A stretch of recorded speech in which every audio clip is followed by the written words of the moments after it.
Hi everybody, this is Tim from Boatshed Yacht Brokers and I'm on board this 1997/1998 Moody S31 for a look around her interior in glorious virtual reality. So what does that mean to you?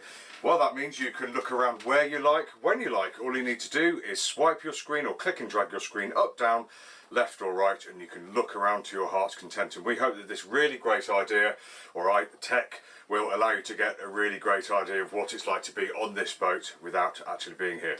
Now, when I move the camera, some people are sensitive to that movement, so I'll let you know when I'm going to move it so you can avert your eyes, and then I'll let you know when the camera's safe again and you can return to me to continue the tour, but let's hope that doesn't happen. So let's have a look around, shall we? So here I am, I'm 5'9". Here's the all-important head height test. 5'9", around about 6 feet there, I'd say. Comes down a little bit at the edges, but what's a little bit between friends? Feeling great down here. How am I feeling? Well, I'm feeling like I'm on a piece of quality Moody real estate down here.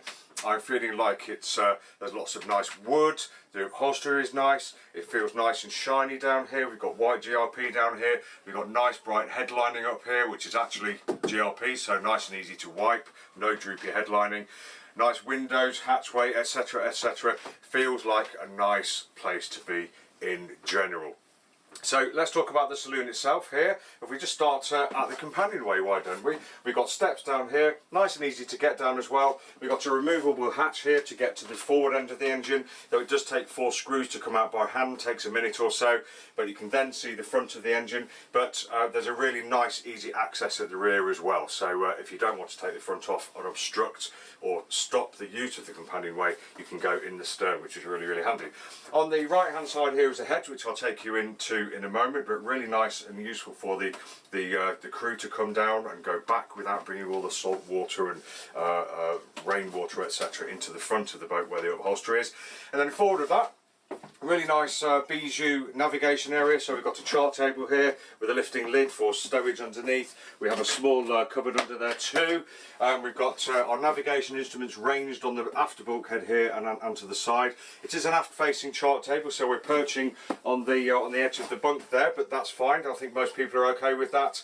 And outboard, as you can see, we've got the electrics panel, so all your switches, water, fuel, contents gauges, etc. Stereo, charging, 12-volt charging socket there, and we've got the barometer. Nearly forgot the word. Nearly said pressure gauge. Going back to my Navy days.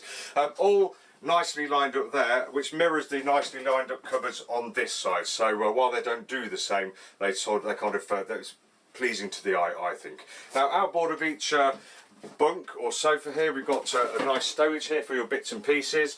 The bulkheads are nicely lined with wood, and you can see where the chain plates carry through the deck above, nice and shiny as well, so something to hold on to or something to maybe even to grab onto if you feel the need. Coming into the middle, nice flooring, looks lovely. We've got a nice saloon table with 2 leaves that lift up to give you extra dining space, stowage inside as well, and the port side is generally a mirror image of the starboard side too. Really good, and I like it down here. We all know I'm a Moody fan, that's why I'm biased.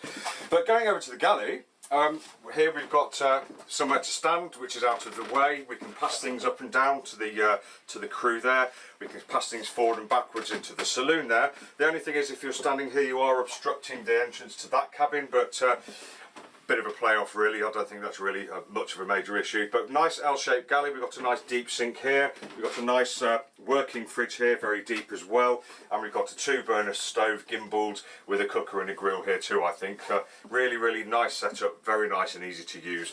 Quite a conventional yacht setup, because convention works normally, so yeah, absolutely lovely. So let's pick you up and I'll take you for a walk into the forward cabin. So let's magically transport you forwards into this Moody S31 bow. There we go.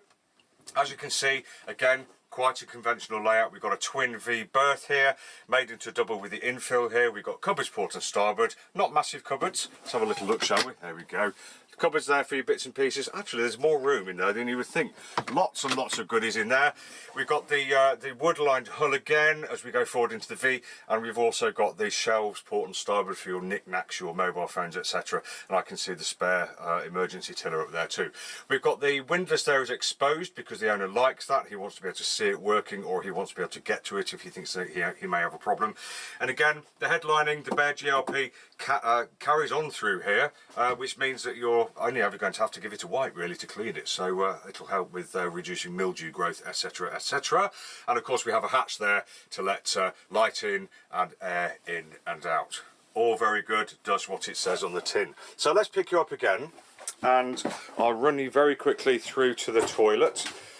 There we go, or the head as we know it in the yachting world. There we go, so you're now in the toilet, or the heads compartment, and as you can see, a bit of more of a squeeze here than it normally would be, and that's because we've got the backing box here for the navigation instrument on the other side of the bulkhead there. So that's obtruding a little bit, but we can get by. We've got the manual head down here. We've got a version of a hanging locker here, cupboards above, cupboard below, and the sink with the shower attachment on too. So I think the shower water is taken away, which is great, which means you can shower in here, and we can see lots of nicely radiused corners here where it just means it'll be nice and easy to clean when you've finished. So nice design all round. Head height just reduced towards the edge a little bit, or outboard, but generally speaking men and women should be able to function in here very, very nice and easily. Does feel like a decent sized compartment, and of course you've got two windows above there, both of which open for obvious reasons. Right then, let's pick the camera up again and we'll magically whisk you away from the toilet.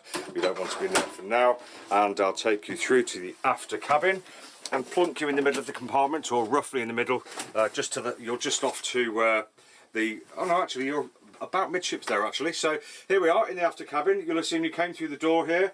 Nice little entrance vestibule, cupboard here for your bits and pieces, rammed full of goodies again. If I just move and come round onto my knees, we've got somewhere here for your handbags or your shoes, etc. And again, nice and wooden all the way through. When I'm coming into here, the first thing I can do is turn around, park my bum there, and we've got somewhere to sit and put our wellies or our fowlies on in private with the door closed. No problem. Now you will see the cabin behind you. It's a crawl to get in, but when you're in, it's absolutely massive. It's one of the biggest I've seen. Quite impressed. Over on the starboard side, you've got lots of head height there, so you can crawl about to your heart's content. The port side, we've got the cockpit locker above here, which does encroach slightly, but you should still be able to sit here and read a book in comfort, I think, because you've got plenty of headroom here. The encroachment stops here. It's nice and rounded as well, so if you do bang yourself on there, I don't think you're going to damage yourself too much, which is great. Beneath us we've got batteries, we've got shaft line, etc. We've got isolators here, and just behind here is the much easier to access engine compartment that I mentioned. We just take this cushion away, fold this down, or lift it up, sorry, fold the top up, and you've got access to the top of the engine, the back of the engine, shaft, and various valves, sail drive, etc, etc. So really, really lovely big cabin, crawl to get in, but lots of room in there once you're in. Fantastic. Right then, let's pick you up for the final time, and we'll take you back to the saloon where we can all enjoy a nice drink together. Tim's dreaming again, but there we go. So this has been Tim from Boatshed Yacht Brokers, taking you for a quick look around the interior of this boat in virtual reality. Hope you've got a feeling as to what it's like to be in here, what it's like to live here, or what it's like to spend time on board. But either way, perhaps you're just here to have a look around at the inside of a really, really nice boat. Either way, hope you've enjoyed. It's been lovely to have you along with us. Do join us again in the future, and we hope to see you for more. Take care. Thanks for watching.